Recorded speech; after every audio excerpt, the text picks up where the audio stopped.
사도신경으로 신앙 고백하시겠습니다. 전능하사 천지를 만드신 하나님 아버지를 내가 믿사오니 그 외아들 우리 주 예수 그리스도를 믿사오니 이는 성령으로 잉태하사 통정녀 마리아에게 나시고 본디오 빌라도에게 고난을 받으사 십자가에 못 박혀 죽으시고 장사한 지 사흘 만에 죽은 자 가운데서 다시 살아나시며 하늘에 오르사 전능하신 하나님 우편에 앉아 계시다가 죄로서 산 자와 죽은 자를 심판하러 오시리라. 성령을 믿사오며 거룩한 공예와 성도가 서로 교통하는 것과 죄를 사하여 주시는 것과 몸이 다시 사는 것과 영원히 사는 것을 믿사옵나이다. 아멘. 찬송가 384장 찬송하시겠습니다.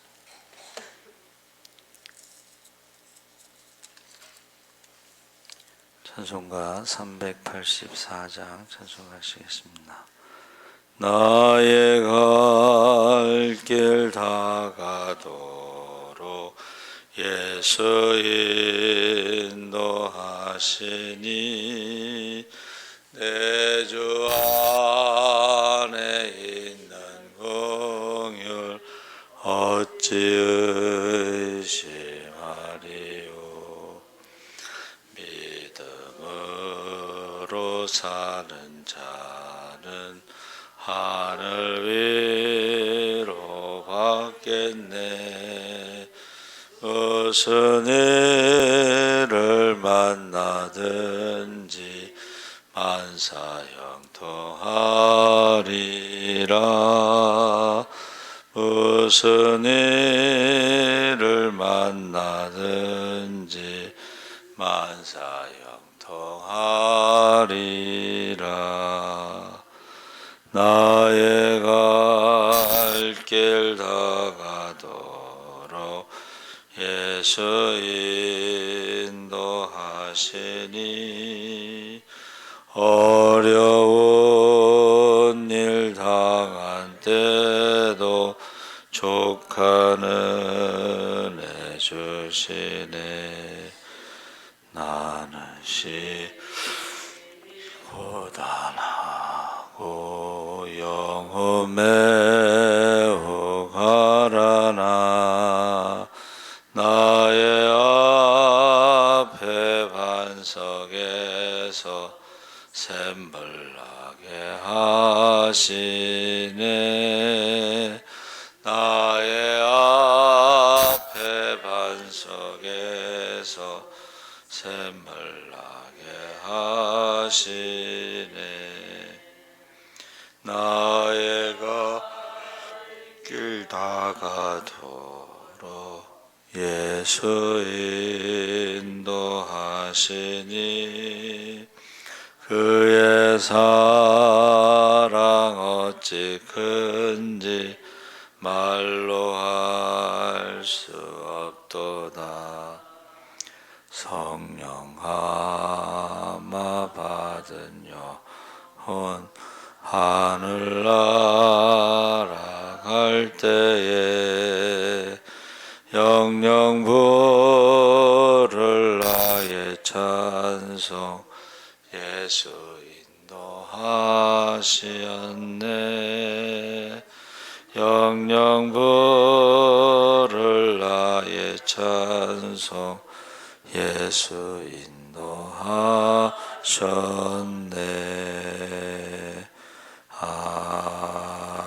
아멘. 하나님 말씀은 출애굽기 22장 16절에서 17절 말씀을 보겠습니다. 116쪽에 있습니다.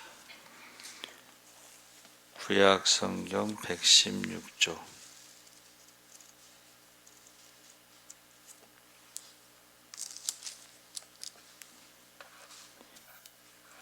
22장 16절 17절을 읽겠습니다. 교독하겠습니다.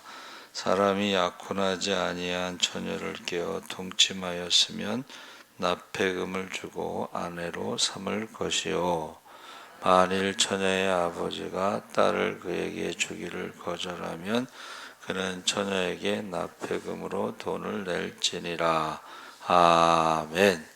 할렐루야. 네, 잘 오셨습니다. 오늘 네 가지 신앙생활에 대해서 지금 말씀하고 있는데 16절 17절에는 결혼, 18절 20절에는 이방 풍습, 21절에서 27절은 약자에 대한 법, 28절에서 31절은 하나님에 대한 법으로 네 가지 신앙생활에 대해서 말씀하고 있습니다.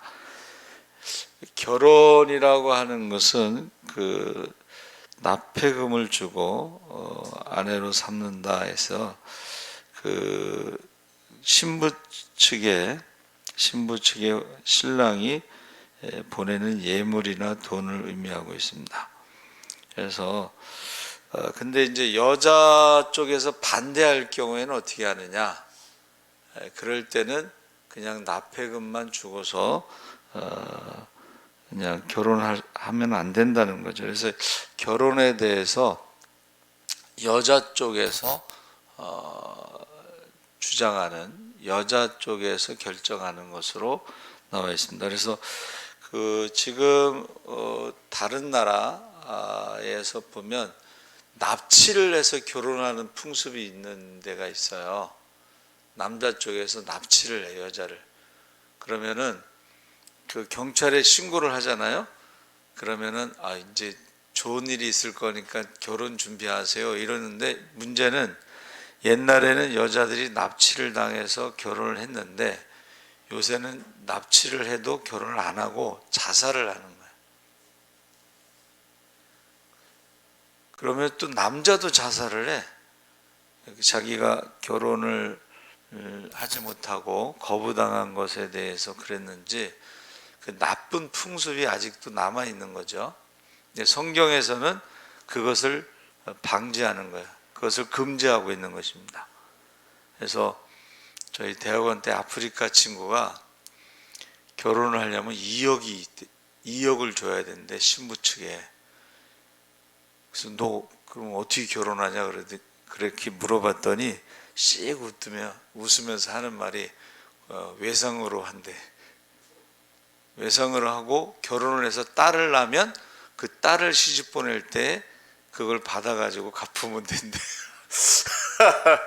그러니까 이게 지금 하나님의 말씀이 지금 안 믿는 사람들에게 이 납치 뭐 이런 것들이, 그리고 자살하고 뭐 이런 것들이 옛날에도 있었다는 것을 의미하는 것입니다. 그래서 이것을 금지하고 있습니다.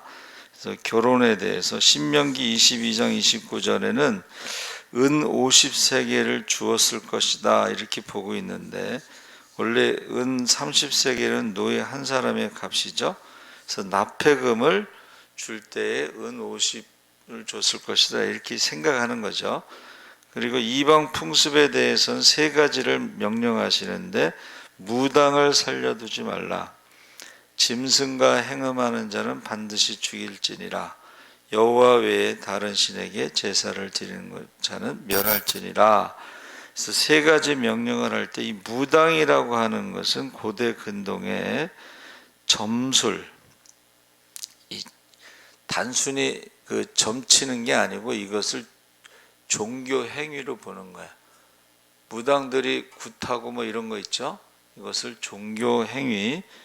그래서 무당을 찾아다니면서 하나님이 아닌 다른 신들에게 간구하는 것에 대해서 경고한 것이고, 두 번째는 짐승과 행음하는 자는 반드시 죽음을 당하게 된다. 그래서 하나님이 창세기 2장에 아담이 모든 가축과 공중의 새들과 들의 모든 짐승에게 이름을 지어 주었죠. 그리고 아담에게는 돕는 배필이 없어서 하와를 이제 하나님이 돕는 배필로 짝을 지어서 이제 부부 가정을 주셨는데, 이 짐승과 행음한다는 것이 오늘날의 동성애와 같은 거예요. 부부 외에 하나님이 정하신 가정을 파괴하는 그러한 모든 것들은 죽이라는 거죠. 그래서 원래 간음하는 것도 배우자가 아닌 사람과 이게 간음한 사람들은 돌로 쳐서 죽이죠. 그러니까는 이 부부 가정을 지키지 못하는 그 깨트리는 것들에 대해서는 동물과 행음하는 거와 같은 거예요. 그래서 뭐 어제 안타까운 소식이 있었는데 그 이성균인가 그 탑 배우죠. 그런데 자살을 했어요. 그게 왜 그래요? 부부 외에 다른 것을 했기 때문에 거기에 이제 마약이 개입된 거예요. 마약과 여자가 개입이 돼서 그러면 죄를 지었으면 그냥 죄값을 치러야 된다 이렇게 생각을 해야 되는데 이 탑 배우잖아요. 정상에 있을 때에 모든 것을 잃어버리는 것이 쉽지가 않죠. 그 자살하는 사람들이 왜 자살하는 줄 아세요? 자존심 때문에 자살하는 거예요. 자존심. 그걸 내려놓으면 죽지 않고 죄값을 치르겠다 이러면 되는데 그것 모든 것을 내려놓지 못하는 거예요. 그래서 저와 여러분이 그 말씀이 참 정확하다는 것을 알 수가 있습니다. 세 번째가 다른 신에게 제사를 드리는 자는 멸한다 했을 때 이것이 진멸이라는 것은 그 사람만 죽이는 게 아니고 그 사람이 가지고 있는 모든 소유, 집이라든가 뭐 이런 재산이라든가 이런 걸 다 없애는 거예요. 진멸. 이것이 이제 헤렘이라고 그러는데 그 여리고성을 진멸한다는 것은 여리고성에 있는 모든 것들을 다 없애는 거예요. 다시 건축할 때는 여호수아의 저주가 있었죠. 이게 무슨 말이냐면 여리고성 안에 있는 모든 것들이 하나님 보시기에 합당하지 않은 것들이니까 다 없애라는 거예요. 우상을 없앨 때에 우상에 금이 있잖아요. 그러면 그 금을 탐하지 말라는 거예요. 금도 없애라는 거예요. 우상에게 속해 있는 모든 것들을 다 없애라는 거예요. 그래서 우리나라에 불교가 들어왔을 때는 부처가 저기 남자만 있잖아요. 원래 불교는 남자 여자가 있어요. 그래서 서로 이렇게 안고 있는 그런 부처들이 있어요. 그래서 왜 그랬을까 이제 생각해 봤더니 이 우상을 섬기는 사람들이 어렸을 때부터 아이들을 데리고 절에 가잖아요. 그럼 절에 가면 남녀가 같이 있는 그런 부처도 있고 사진, 음란한 사진도 있고 이게 많아. 그러면 어려서부터 그것을 보고 자란 아이들은 그것을 자연스럽게 받아들인다는 거예요. 그 비슷한 것이 이제 그 창녀촌 옛날에 그 무슨 양공주인가 뭐 그런 말을 썼는데 그 마을에서 자라난 그 딸 여자가 어려서부터 보고 자란 게 그 양공주들을 그거 생활을 보고 자랐잖아요. 그러니까 남자를 만나면 자연스럽게 여관에 가는 것으로 알고 있는 거예요. 그래서 진멸이라고 하는 헤렘이라고 하는 것은 그 사람만 죽이는 게 아니고 거기에 속한 모든 것을 없애는 것입니다. 그래서 이 세 가지 이방인의 법에 대해서 무당도 우상숭배고 무당 그리고 다른 것도 행음하는 것도 그렇고 이런 것 다 하나님 보시기에 진멸해야 되는 것들이에요. 그래서 여러분 소돔과 고모라 성에 의인 10사람이 없었다고 그랬죠. 그러니까 불로 그냥 심판하시잖아요. 폼페이 최후의 날도 그게 역사적인 그 로마의 휴양지예요. 근데 화산이 폭발하면서 그 도시 전체가 묻힌 거죠. 그래서 그것을 이제 발굴하게 된 것은 이 구멍이 있어가지고 거기다가 이렇게 뭐를 집어넣어서 발굴을 했는데 옷 입은 사람이 하나도 없어. 다 벌거벗은 상태로 죽은 거예요. 21절에서 27절에 약자에 대한 법인데 공동체 중에 너는 이방 나그네를 압제하지 말며 그들을 학대하지 말라. 너희도 애굽 땅에서 나그네였음이라. 출애굽기 12장 37절 38절에 수많은 잡족들이 출애굽할 때 같이 나왔죠. 근데 그들이 가나안 땅에 같이 들어갔다는 거예요. 그랬을 때에 그들이 다른 민족 나그네라고 해서 그들을 학대하지 마라. 그래서 하나님의 모든 절기에는 나그네, 고아와 과부와 나그네와 병든 자, 옥에 갇힌 자들을 돌보라고 돼 있죠. 왜 그랬어요? 너희가 출애굽을 잊지 말라는 거야. 애굽에서 종살이 했던 데를 잊지 말라는 거야. 그러니까 우리가 나그네를 섬기는 거, 그리고 고아와 과부와 나그네와 옥에 갇힌 자, 병든 자 이런 레위인들을 돌보는 것은 출애굽을 잊지 말라는 거예요. 하나님의 은혜를 잊지 말라는 것입니다. 어제 우리 수요일날 밤에 나눈 말씀이 그거잖아요. 다윗이 왕이 되었을 때, 이스라엘 전체의 왕이 되었을 때, 예루살렘에 궁궐을 지었을 때 하나님을 기억했다는 게 굉장히 중요한 거예요. 사람이 잘 된 다음에는 하나님을 잊어버리잖아요. 사람이 잘 된 다음에는 기도를 잊어버리잖아요. 그렇죠? 어려울 때는 눈물로 기도하던 사람들이 잘 되고 나면 기도를 잊어버려요. 그렇게 하지 말라는 거예요. 근데 다윗은 하나님을 기억하고 하나님의 성전을 짓고자 했다는 거예요. 여러분, 저와 여러분이 잘 됐을 때가 영적으로 신앙적으로 굉장히 위험한 거예요. 기도를 놔버리거든. 기도 제목이 없다고 생각하는 사람들이 있는데, 여러분, 영적인 싸움에는 가장 무서운 게 교만입니다. 교만. 다 되었다라고 생각하는, 다 가졌다고 생각하는 것, 아무 문제가 없다고 생각하는 것이 교만이에요. 만족함이 있을 때 그게 영적인 교만의 시작이라고 했어요. 여러분, 아직도 예수 믿지 않는 사람들, 지옥에 가는 사람들이 있잖아요. 날마다. 그 구순의 집사가 천국 지옥 간증할 때 남편이 이제 죽고 나서 그가 이제 기도를 많이 해서 그런지 영안이 열렸잖아요. 날마다 중환자실에서 지옥으로 가는 사람들이 많다는 거야. 중환자실에서 지옥으로 가는 사람, 안 믿는 사람들이 많다는 거야. 그 간증을 들었거든요. 그래서 우리가 항상 조심할 것은 약자에 대한 그 배려는 출애굽을 잊지 말아야 되는 것이다. 그래서 약자 중에 이제 과부와 고아가 대표적이죠. 그래서 고아와 과부를 괴롭히는 사람은 내 부인과 자녀를 고아와 과부로 만들겠다. 굉장히 무서운 거예요. 이건. 가난한 자를 멸시하는 자는 그 지으신 자를 멸시하는 것이다 그랬습니다. 가난한 자를 도와주는 자는 하나님께 빌리는 것이다. 빌려주는 것이다.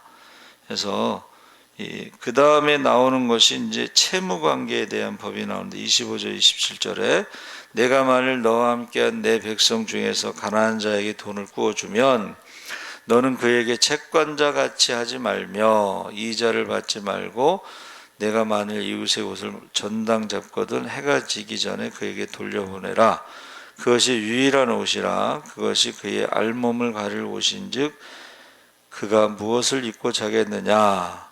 그가 내게 부르짖으면 내가 들으리니 나는 자비로운 자임이라. 그래서 이 고대 근동 지방에는요, 곡식을 빌리면 33.3% 이자가, 은을 빌릴 경우에는 20에서 25%, 굉장히 이게 고리예요, 고리.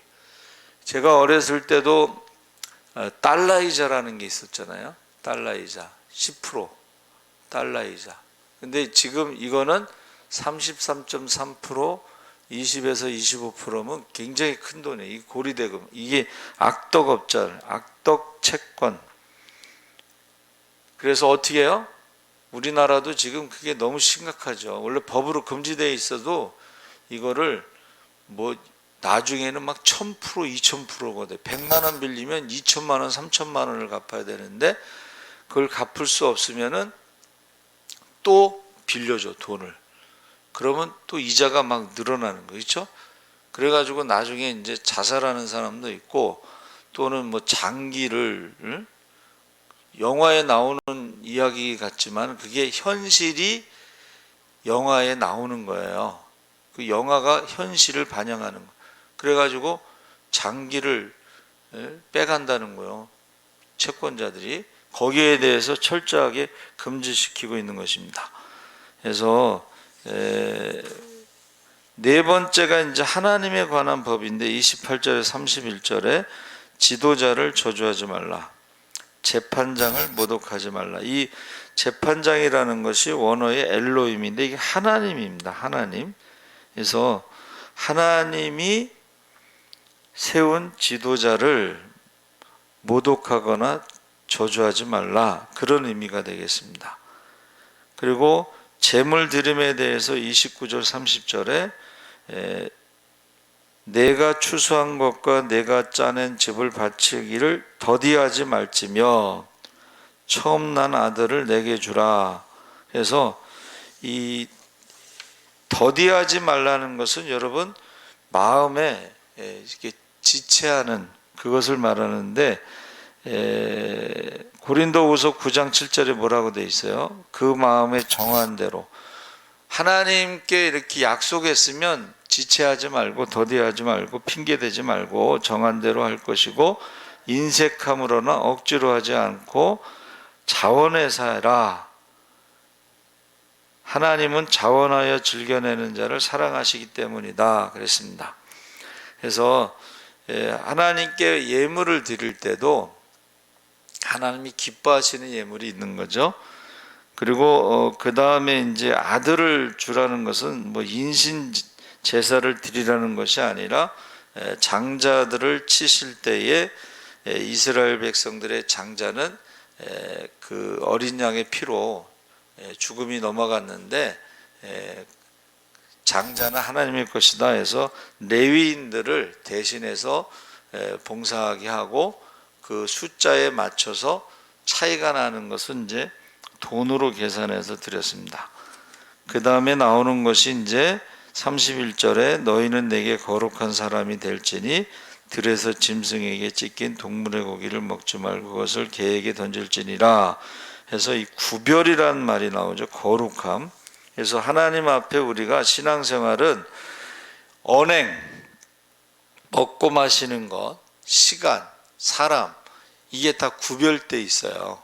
그래서 제가 전도사 때 그 부흥 강사 목사님이 11조에 대해서 말씀하시는데 시간의 11조도 드려야 된다 그 말씀이에요.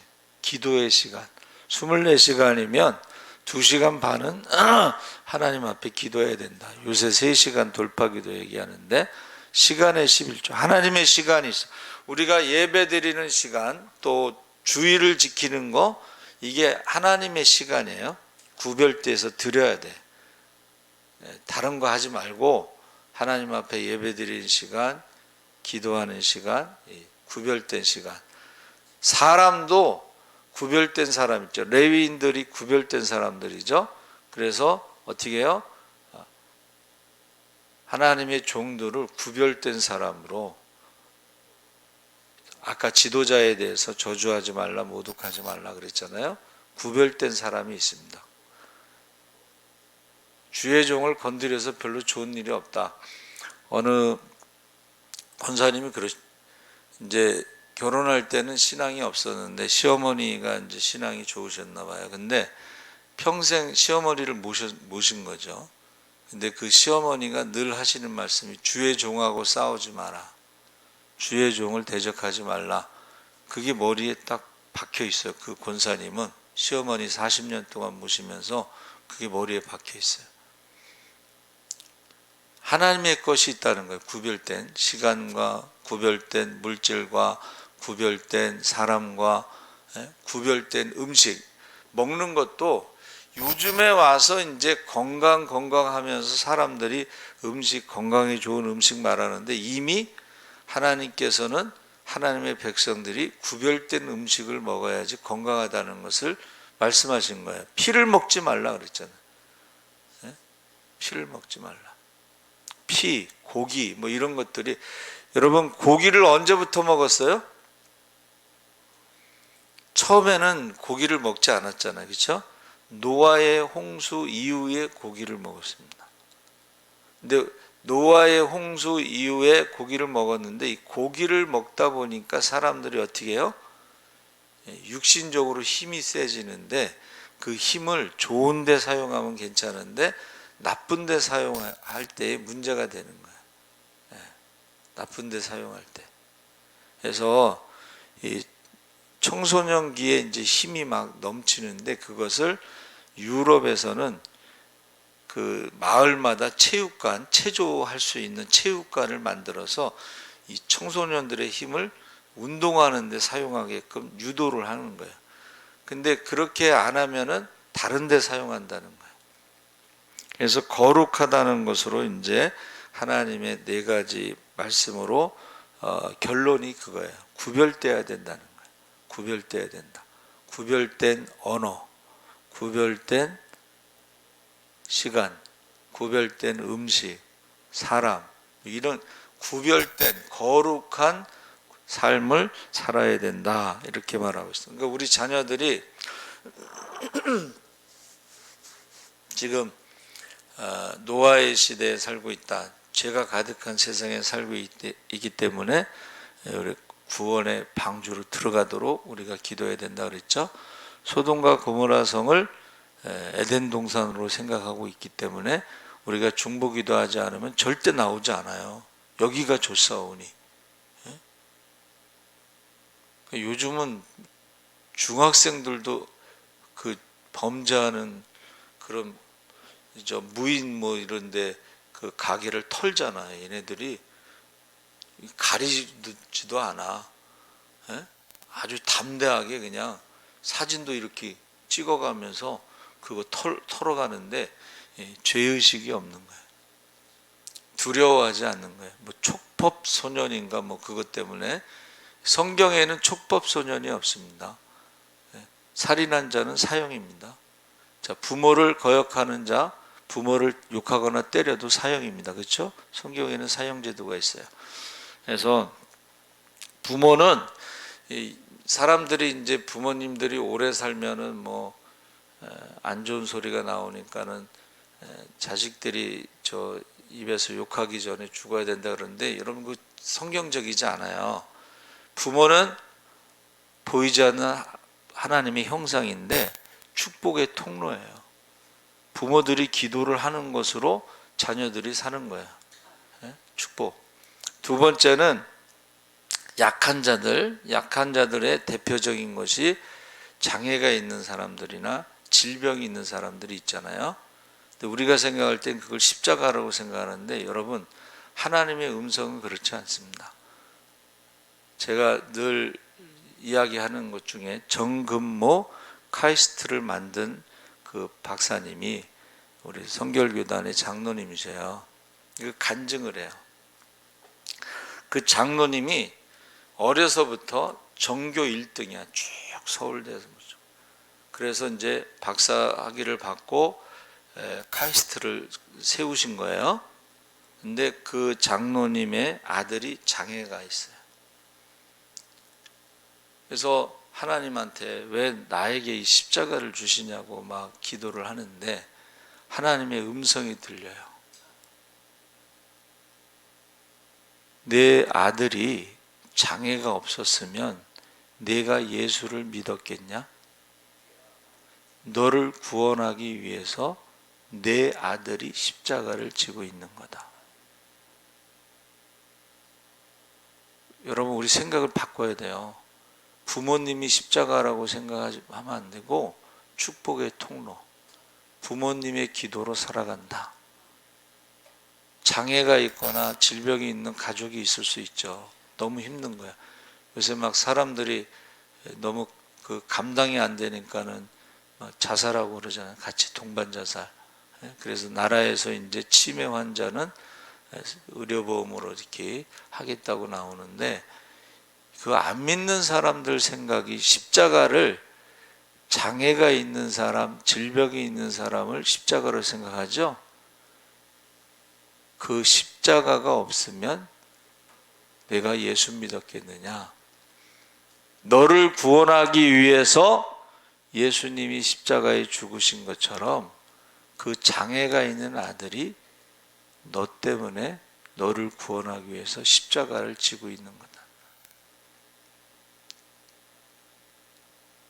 여러분, 부모님이 연세가 많다고 그래서 그 십자가가 아니고, 부모님은 하나님의 보이지 않는 형상이시고 축복의 통로예요.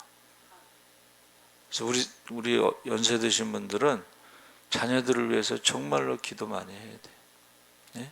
노아의 시대에 살고 있으니까 말씀대로 순종해서 구원의 방주를 지셔야 돼요.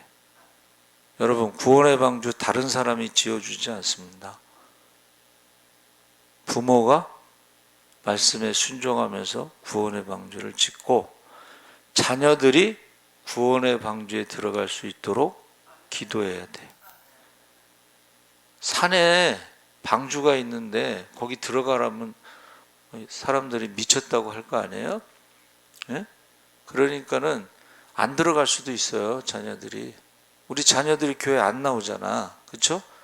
그 구원의 방주가 산에 있기 때문에. 그런데 마지막 때 그 재림의 징조를 보면서 우리 자녀들이 구원의 방주로 들어갈 수 있도록. 소돔과 고모라 성도 악하고 음란하고 믿음이 없는 시대에 에덴 동산이라고 생각하고 있기 때문에 거기서 안 나온다는 거예요. 그럴 때에 강제로 천사가 끌고 나왔잖아요. 그렇죠? 그래서 우리가 어떻게 해요? 우리 자녀들의 믿음과 구원과 축복을 위해서 정말 천사가 강제로 끌고 나올 수 있도록 눈물로 기도하시기 바랍니다. 아멘. 살아계신 하나님 아버지, 감사합니다. 모든 것에 하나님께서 믿지 않는 자들이 우상 숭배하고 음행하고 죄를 짓는 것에서 우리가 구별된 삶을 살도록 말씀하셨습니다. 하나님 아버지, 이제 노아의 시대에 우리가 말씀에 순종함으로 구원의 방주를 짓게 하시고, 우리의 자녀들이 구원의 방주에 들어갈 수 있도록 눈물로 기도하게 하여 주시옵소서.